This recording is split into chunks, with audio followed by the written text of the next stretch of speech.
সূরা ইয়াসিনের ৭০ নম্বর আয়াত। এর আগ পর্যন্ত আমরা দেখেছি আল্লাহ সুবহানাহু ওয়া তাআলা ক্রমান্বয়ে কিছু বিষয়ে আলোচনা করেছেন। ১ম থেকে আমরা যদি দেখি তাহলে দেখব যে আল্লাহ সুবহানাহু ওয়া তাআলা কোরআনের কথা উল্লেখ করেছেন এবং তার সাথে, সাথে রাসূল সাল্লাল্লাহু আলাইহি ইসলামকে সান্ত্বনা দিয়েছেন এবং যারা কোরআন এবং রাসূলকে মানতে অস্বীকার করে সেই লোকদের কথা বলেছেন। তার পরিপ্রেক্ষিতে আল্লাহ সুবহানাহু ওয়া তাআলা এমন একটা জনপদের উদাহরণ আমাদের সামনে তুলে ধরেছেন, যেখানে ৩ জন মেসেঞ্জার আসার পরেও তাদেরকে সতর্ক করার পরেও তারা সতর্ক হয়নি এবং তার মধ্যে একা একজন ঈমানদার এগিয়ে এসেছিলেন। যেখানে তিনি নিশ্চিন্তে বসে থাকতে পারতেন যে ৩ জন মেসেঞ্জারকে আল্লাহ পছন্দনীয় রাসূলদেরকে যখন তারা শুনছে না, আমার কথা কেন শুনবে? কিন্তু তার ঈমান তাকে বসে থাকতে দেয়নি। সেই ঈমানি চেতনা উদ্বুদ্ধ হয়ে তিনিও এগিয়ে এসেছেন এবং তাকেও হত্যা করা হয়েছিল এবং যার ফলশ্রুতিতে তিনি জান্নাতে সরাসরি প্রবেশ করেছেন। তারপরে আল্লাহ সুবহানাহু ওয়া তাআলা আমাদেরকে আমাদের চারপাশে তাকাতে বলেছেন, যে তার সৃষ্টির প্রতি তাকাতে। তোমরা দেখো এবং চিন্তা করো। এটা আমাদের সবার জন্য একটা নির্দেশ আল্লাহ সুবহানাহু ওয়া তাআলার, এবং যখন আমরা সেদিকে তাকাবো তখন সেই আল্লাহ রাব্বুল আলামিনের যে বিশাল সৃষ্টি সেটাই আমাদেরকে আল্লাহকে চিনতে সাহায্য করবে। তারপরে আল্লাহ সুবহানাহু ওয়া তাআলা আমাদের সামনে তুলে ধরেছেন সেই সব মানুষদের কথা যারা আসলে চিন্তা করতেও অস্বীকৃতি জানিয়েছে। তাদের সামনে পিছনে সমস্ত দিকের হেদায়েতের রাস্তা তারা নিজেরাই বন্ধ করে দিয়েছে। এবং তারপর আল্লাহ সুবহানাহু ওয়া তাআলা তার সতর্কবাণী আমাদেরকে জানিয়েছেন যে আখিরাতের দিনে কি হবে, কি ধরনের পরিস্থিতির সম্মুখীন আমাদেরকে হতে হবে সেটা তিনি আমাদেরকে জানিয়েছেন। এবং এই শেষের কয়েকটি আয়াতে আমরা এসে দেখি আল্লাহ সুবহানাহু ওয়া তাআলা যেন পুরো সূরা ইয়াসিনের একটা রিভিউ আমাদের সামনে দিচ্ছেন। ৬৯ নম্বর আয়াত থেকে আমরা শুরু করি। সেখানে আল্লাহ সুবহানাহু ওয়া তাআলা কোরআনকে বলেছেন রিমাইন্ডার। কোরআনকে বলেছেন এটা হচ্ছে সুস্পষ্ট। এই কোরআন যখন আমরা পড়ি, আমরা কি আসলে এখান থেকে রিমাইন্ডার পাচ্ছি? আল্লাহ সুবহানাহু ওয়া তাআলা বলছেন যে রাসূল কোনো কবি নন এবং তাকে সেই দায়িত্ব দিয়েও পাঠানো হয় নাই। সেটার জন্য তা তিনি কবির হওয়াটা তার জন্য বিফিটিং ও না।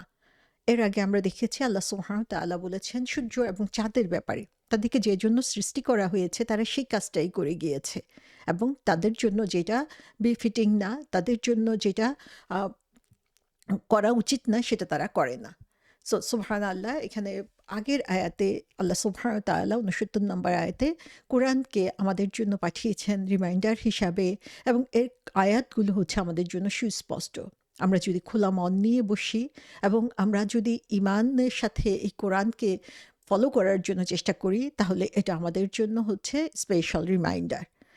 আল্লাহ সুবহানাহু ওয়া তাআলা এখানে ৭০ নম্বর আয়াতে এসে বলছেন, আউযু বিল্লাহি মিনাশ শাইতানির রাজিম লিইউনজিরা মান কানা হাইয়্যা ওয়া ইয়াহিক্কাল কাউলু আলাল কাফিরিন। যাতে তিনি সতর্ক করেন জীবিতকে এবং যাতে কাফিরদের বিরুদ্ধে অভিযোগ প্রতিষ্ঠিত হয়। তাহলে এই কোরআনকে কেন তিনি আমাদের সামনে তুলে ধরেছেন এই সুস্পষ্ট বই এবং রিমাইন্ডার হিসাবে, যাতে এই কোরআন এবং রাসূল সাল্লাল্লাহু আলাইহি ইসলাম আমাদেরকে সতর্ক করতে পারেন। এবং সতর্ক করবেন কাদেরকে? যারা হচ্ছে আসলে জীবিত। এই জীবিত বলতে কাদেরকে বুঝানো হয়েছে? যাদের মন এখনো মরে যায় নাই, যাদের বিবেক এখনো মরে যায় নাই, তাদের কথা আল্লাহ সুবহানাহু ওয়া তাআলা বলছেন। এবং যারা হচ্ছে অস্বীকারী, তাদের বিরুদ্ধে এই কথাগুলোই তাদের জন্য সাক্ষ্য হয়ে যাবে।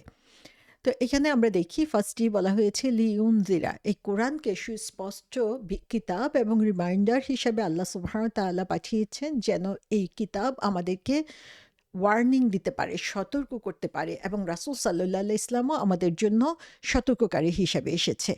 এখানে ইনজার শব্দটা বলা হয়েছে। এই ইনজার শব্দটার অর্থ হচ্ছে এমন কাউকে সতর্ক করা যে হচ্ছে সমূহ বিপদের মধ্যে রয়েছে, এবং এইজন্যই সতর্ক করা হচ্ছে কারণ সে তার ভালো চায়।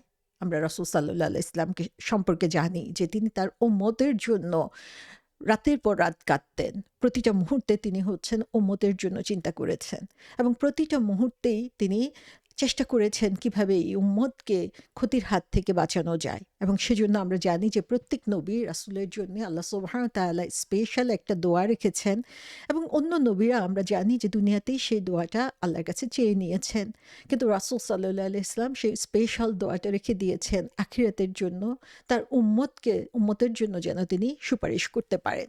সো আল্লাহ সুবহানাহু ওয়া তাআলা এখানে বলছেন যে রাসূল সাল্লাল্লাহু আলাইহি ওয়াসাল্লাম শুধুমাত্র তাদেরকেই সতর্ক করতে পারবেন, মান কানা হাইয়ান, যে হচ্ছে জীবিত। সো এই জীবিত মানে হচ্ছে আমাদের যে ফিজিক্যাল লাইফ সেটাই না, যে আমাদের জীবন আছে সেই জীবিত অবস্থাটা বোঝানোর জন্য সেটা না, বরং একটা জীবনের সাথে অ্যাক্টিভ যে গুণাবলীগুলো থাকা দরকার সেগুলো এখানে বোঝানো হচ্ছে। আমরা যদি ধর্মীয় দিক থেকে চিন্তা করি তাহলে দেখব যে যারা হচ্ছে এই স্পিরিচুয়াল ওয়ার্ল্ডের এই আমাদের আত্মিক যে জগৎটা রয়েছে সেটা রিয়েলিটি বুঝতে পারছে না, এবং সে অনুযায়ী নিজেকে তৈরি করছে না, তার আত্মা মরে যাচ্ছে। যখন একজন মানুষের আত্মা মরে যায়, তার মধ্যে সত্য প্রবেশ করতে পারে না, তখন ফিজিক্যালি তার হার্টটা যদিও ধুকপুক করছে, সেটা যদিও সারাক্ষণ পাম্প করছে, কিন্তু সে আসলে একটা মৃত মানুষের মতোই, কারণ স্পিরিচুয়াল সেন্সে তার সেই জীবনের কোনো দাম নাই। সো এভরি লিভিং পার্সন যাদেরকে আমরা জীবিত বলি, তারা হচ্ছে সত্যিকারভাবে যারা জীবিত, তাদের হচ্ছে চিন্তার শক্তি তাদের রয়েছে, বুঝার শক্তি রয়েছে, তারা কোনো পাথরের মতো না যে তারা শুনবে না, তারা বুঝবে না, তারা তাদের অবস্থান থেকে মুভ করবে না। আমি যখনই শুনবো, যখনই আমি চিন্তা করব, তখন একটা অবস্থানে আমি নিজেকে স্থির রাখতে পারবো না, আমি সামনের দিকে এগিয়ে যাব, আমি সত্যকে মিথ্যা থেকে পার্থক্য করতে পারবো, আমি যত সতর্কবাণী শুনবো সেগুলো আমার অন্তরে নাড়া দিবে, এবং আমি নিজেকে নতুন মানুষ হিসেবে গড়ে তুলতে পারবো, এবং যত পজিটিভলি আমি সামনের দিকে এগিয়ে যাব, তত বোঝা যাবে যে আমার জীবন আমাকে আসলে জীবনের যে সারা সেটা আমার মধ্যে রয়েছে। এবং আল্লাহ সুবহানাহু ওয়া তাআলা এখানে এত সুন্দরভাবে বলেছেন যে রাসূল সাল্লাল্লাহু আলাইহি ইসলাম এবং এই কোরআনের কথাগুলো তাদেরকেই শুধু তিনি সতর্ক করতে পারবেন, এবং এই সতর্কতা হচ্ছে খুবই আন্তরিকতার সাথে তার ভালো চেয়ে তাকে ধ্বংসের থেকে বাঁচানোর জন্য, যারা হচ্ছে স্পিরিচুয়ালি অ্যালাইভ। আমাদেরকে এখন চিন্তা করতে হবে, রাসূলের সুন্নাহ আমাদের সামনে আছে, কোরআন আমাদের সামনে অবিকৃত অবস্থায় রয়েছে। আমি কি জীবিত? আমি কি এই কোরআন থেকে শিক্ষা নিতে পারছি? আমি কি এখান থেকে বেনিফিট নিয়ে আমি এখান থেকে হেদায়েত নিচ্ছি? আমি কি গাফলতি থেকে বেঁচে আসতে পারছি কোরআনের এই কথাগুলো শুনে? কোরআনের শিক্ষায় শিক্ষিত হয়ে আমি কি নিজেকে গড়ে তুলতে পারছি? সো এখানে আমরা দেখি যে কাতাদা রহমতুল্লাহ আলাইহি বলেছেন এই আয়াতের পরিপ্রেক্ষিতে যে এই জীবিত থাকা বলা হয়েছে যে যারা হচ্ছে কলবের দিক থেকে জীবিত, এবং যাদের হচ্ছে দূরদৃষ্টি রয়েছে, যাদের বুঝার ক্ষমতা রয়েছে, তাদেরকে বুঝানো হয়েছে। এবং আদ-দাহাক রহমতুল্লাহ আলাইহি বলেছেন যে এর অর্থ হচ্ছে এই জীবিত থাকা মানে হচ্ছে যাদের আসলে বুদ্ধি রয়েছে, উইজডম আছে, তারা হচ্ছে যে কোনো জিনিস শুধু গড্ডালিকা প্রবাহে থেকে কাজ করে গেল সেরকম না, অন্যরা করছে দেখে চোখ বন্ধ করে তাদেরকে ফলো করছে সেরকম না, তারা তাদের বুদ্ধি বিবেক খাটিয়ে তারপরে ঠিক করে যে কোন কাজটা তাদের করা উচিত, কোনটা উচিত না, এবং সঠিক পথের দিকে তারা এগিয়ে যায়। তো রাসূল সাল্লাল্লাহু আলাইহি ইসলামের কাজ ছিল রিমাইন্ডার দেওয়া, সতর্ক করা, এবং এটা আমরা দেখে এসেছি যে রাসূল সাল্লাল্লাহু আলাইহি ইসলাম প্রতি মুহূর্তে এই কাজটা করে এসেছেন। বিদায় হজের ভাষণে তিনি এই ব্যাপারে সবার সাক্ষী নিয়েছেন যে আমি কি আমার দায়িত্ব পালন করছি, এবং সবাই সাক্ষ্য দিয়েছেন যে হ্যাঁ, রাসূল সাল্লাল্লাহু আলাইহি ইসলাম সঠিকভাবে তার দায়িত্ব পালন করেছেন। এই যে সতর্ক করা, সেটা তিনি শুধুমাত্র করতে পেরেছেন তাদের জন্যই যারা হচ্ছে এই সত্যকে গ্রহণ করার জন্য উপযুক্ত, বা সত্যকে গ্রহণ করার জন্য তাদের অন্তরকে উন্মুক্ত করে দিয়েছিল। সো এখানে আমরা দেখি যে সতর্কবাণী সবার কাছেই যাচ্ছে। এই কোরআনের কথা অনেকেই আমরা শুনতে পারছি, কিন্তু এই কোরআন থেকে শিক্ষা নেওয়া আমাদের হচ্ছে না, কোরআন দিয়ে আমাদের জীবনকে পরিবর্তন করা হচ্ছে না, এবং যখন এই পরিবর্তন করা আমাদের পক্ষে সম্ভব হয় না, তখনই চিন্তা করতে হবে আমার হার্ট, আমার কল্ব কি মরে গিয়েছে, কিভাবে এটাকে আমরা জীবিত করতে পারি। সো আল্লাহ সুবহানাহু ওয়া তাআলা যাকে ইচ্ছা করেন তাকেই আসলে সে শোনার সুযোগটুকু দেন, যাকে ইচ্ছা করেন তাকেই সে বুঝার ক্ষমতা দান করেন। সো আমাদেরকে চিন্তা করতে হবে আমরা আল্লাহর সেই নেয়ামত থেকে বঞ্চিত হচ্ছি কিনা আমাদের নিজেদের দোষে। সো রাসূল সাল্লাল্লাহু আলাইহি ইসলাম শুধুমাত্র তাদেরকেই সতর্ক করতে পারেন। কোরআন শুধুমাত্র তাদেরকেই সতর্ক করতে পারে যাদের একটা লিভিং হার্ট রয়েছে। এটা ফিজিক্যাল হার্টের যে আ পাম্প সেটা না, সেটা হচ্ছে আমাদের আত্মার যে কল্ব যেটাকে বলা হয়ে থাকে, এবং আমরা যারা হচ্ছে সেই কল্বের যে ম্যানিফেস্টেশন সেটা আমরা দেখাতে পারি। সূরা আনামে আল্লাহ সুবহানাহু ওয়া তাআলা বলেছেন, আপনি জিজ্ঞেস করুন সর্ববৃহৎ সাক্ষ্যদাতা কে? বলে দিন, আল্লাহ আমার ও তোমাদের মধ্যে সাক্ষী।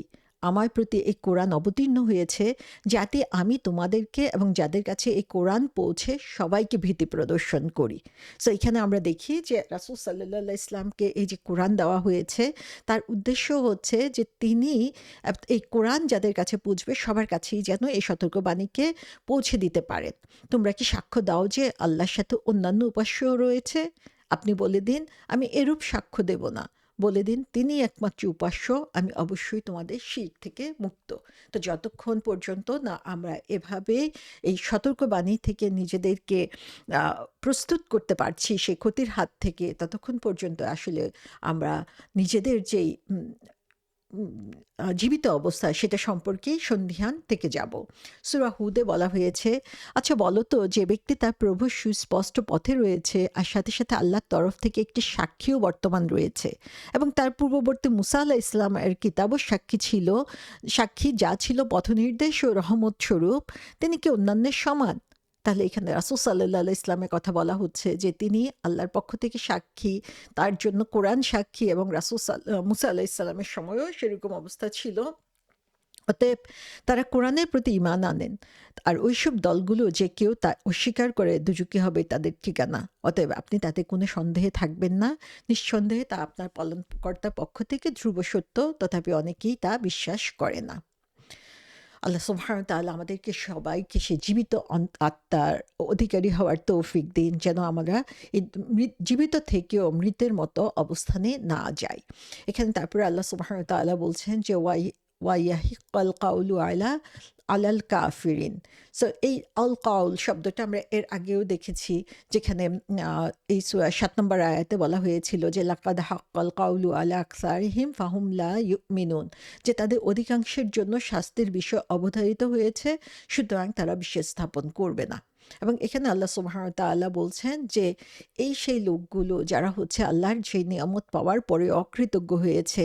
আল্লাহর সমস্ত নিয়ামত তারা উপভোগ করছে, কিন্তু তারা আল্লাহর প্রতি কৃতজ্ঞতা শো করছে না, তার কথা মেনে নিচ্ছে না। এবং আল্লাহ সুবহানাহু ওয়া তাআলা এখানে বলছেন যে তাদের জন্য যে পানিশমেন্ট, সেই পানিশমেন্টটা আসলে এই কাফিরদের জন্য, এই অবিশ্বাসীদের জন্য যে পানিশমেন্টের কথা আল্লাহ বলেছেন, এখানে সেই হাক্কাল কাউল বলতে সে ওয়ার্নিংয়ের কথা বলা হয়েছে, যে ওয়ার্নিংটা তাদের জন্য সত্য পরিণত হবে। সো এই ওয়ার্নিং আমরা দেখি পুরা সূরা ইয়াসিনের মধ্যে আল্লাহ সুবহানাহু ওয়া তাআলা দিয়ে এসেছেন, এবং এই যাদের আত্মা জীবিত রয়েছে তারাই সেটা থেকে সতর্ক হতে পেরেছে, এবং সেজন্যই তারা এর অনুযায়ী নিজেদের জীবনকে গঠন করে নিতে পেরেছে। সো ওয়াইয়াকুল কাউলু আলাল কাফিরিন, এই কথাগুলো হচ্ছে ডিসবিলিভারদের জন্য, যে যারা হচ্ছে এই কোরআন হচ্ছে যারা ইমানদার তাদের জন্য হচ্ছে রহমা, আর যারা হচ্ছে অবিশ্বাসী তাদের অ্যাগেনস্টে এটা একটা সাক্ষী, এটা হচ্ছে একটা এভিডেন্স হয়ে যাবে। আমরা দেখি যে সূরা ফাতিরে আল্লাহ বলেছেন, আরও সমান নয় জীবিত ও মৃত, আল্লাহ শ্রবণ করান যাকে ইচ্ছা, আপনি কবরের শায়িতদেরকে শোনাতে সক্ষম নন। তার মানে হচ্ছে আসলে যারা হচ্ছে কান থেকেও শুনে না, চোখ থেকেও দেখে না, অন্তর থাকতেও বুঝার চেষ্টা করে না, তাদের অবস্থা হচ্ছে কবরে শায়িত সেই মৃতদের মতোই। সো তারা কখনো জীবিতদের মতো হবে না। কারণ আমার মধ্যে যদি প্রাণ থাকে, সে প্রাণের যে বহিঃপ্রকাশ সেটা আমার মধ্যে অবশ্যই থাকবে। সো আগের আয়াতের মধ্যে আমরা দেখি যে আল্লাহ সুবহানাহু ওয়া তাআলা কোরআনকে মানুষের জন্য একটা রিমাইন্ডার হিসেবে পাঠিয়েছেন বলেছেন, এবং এটা হচ্ছে সুস্পষ্টভাবে সমস্ত কিছু বর্ণনা করে দিয়েছেন বলেছেন। সো যাদের ঈমান আছে তারাই হচ্ছে জীবিত, এবং তারাই হচ্ছে এখান থেকে বুঝতে পারবে এবং সেই অনুযায়ী নিজেদেরকে পরিবর্তন করতে পারবে। আর যাদের অন্তরটা মরে গিয়েছে ডিসবিলিভ বা কুফরের কারণে, তখন কোরআনের কথাগুলো তাদের কাছে যতই বলা হোক না কেন তাতে অবিশ্বাস বাড়তেই থাকে। সো আল্লাহ সুবহানাহু ওয়া তাআলা তাদের জন্য যে শাস্তির কথা বলে দিয়েছেন, সে শাস্তি তাদের জন্য অবশ্যই আসবে। এই ব্যাপারে এই আয়াতটা ব্যাখ্যা করার ব্যাপারে আমরা দেখেছি যে বিভিন্ন তাফসীরকারগণ বলেছেন যে এই কোরআন থেকে যদি আমরা গাইডেন্স পেতে চাই, যদি আমরা শিক্ষা নিতে চাই, তাহলে অবশ্যই আমাদেরকে ঈমান নিয়ে এই কোরআনের সামনে আসতে হবে। আল্লাহর প্রতি পরিপূর্ণ বিশ্বাস নিয়ে আমাদেরকে এই কোরআনের কাছে আসতে হবে। তাহলেই হচ্ছে এই কোরআন থেকে আমরা শিখতে পারবো। এ ব্যাপারে আমরা দেখি যে একজন বড় একজন স্কলার তিনি বলেছেন যে হচ্ছে এখানে যে জীবিত সেই কথা বলতে বোঝানো হয়েছে বিশ্বাসীদেরকে, ঈমানদারদেরকে। কারণ এটা হচ্ছে যারা ঈমানদার তাদের অন্তরটাই আসলে জীবিত। এবং কে ঈমানদার? সেই হচ্ছে ঈমানদার যে আসলে সত্যিকারভাবে বুঝে যে আল্লাহ সুবহানাহু ওয়া তাআলা কেন এই দুনিয়ার জিনিসগুলো সৃষ্টি করেছেন। এবং তারা এই ঈমানের কারণে, বিশ্বাসের কারণেই হচ্ছে আল্লাহ সুবহানাহু ওয়া তাআলার কাছে হচ্ছে চিরন্তন জীবন লাভ করবে। আমরা জানি যে জান্নাতের জীবনটা হচ্ছে চিরন্তন, সেটা কখনো শেষ হবে না এবং শুধুমাত্র বিশ্বাসীদের জন্য আল্লাহ সুবহানাহু ওয়া তাআলা এটা রেখেছেন। আর অবিশ্বাসীদের জন্য তারা হচ্ছে মৃত, কারণ তাদের অন্তরটা মরে গিয়েছে এবং তারা কোরআন থেকে কোনো ধরনের উপকার পায় না এবং তাদের জীবন সেখান থেকে কোনোভাবেই উপকৃত হয় না এবং সে কোনোভাবেই হচ্ছে ভালো এবং মন্দের মধ্যে পার্থক্য সৃষ্টি করতে পারে না। তো যারা হচ্ছে এ ধরনের মানুষ, তারা কি করে? অবিশ্বাসীরা তারা হচ্ছে বিভিন্ন প্রতিমূর্তি, পাথর এগুলোর পূজা তারা করে এবং শয়তানকেই তারা হচ্ছে আনুগত্যের জন্য ভালো মনে করে নেয় এবং আল্লাহর জন্য আল্লাহকে আল্লাহর ইবাদতের ক্ষেত্রে এবং রাসূল সাল্লাল্লাহু আলাইহি ওয়াসাল্লাম বা নবীদের অনুসরণের ক্ষেত্রে এই অবিশ্বাসীরা কি করে? এটাকে তারা খারাপ দৃষ্টিতে দেখে এবং এই কারণেই হচ্ছে তাদেরকে মৃত বলা হয়েছে।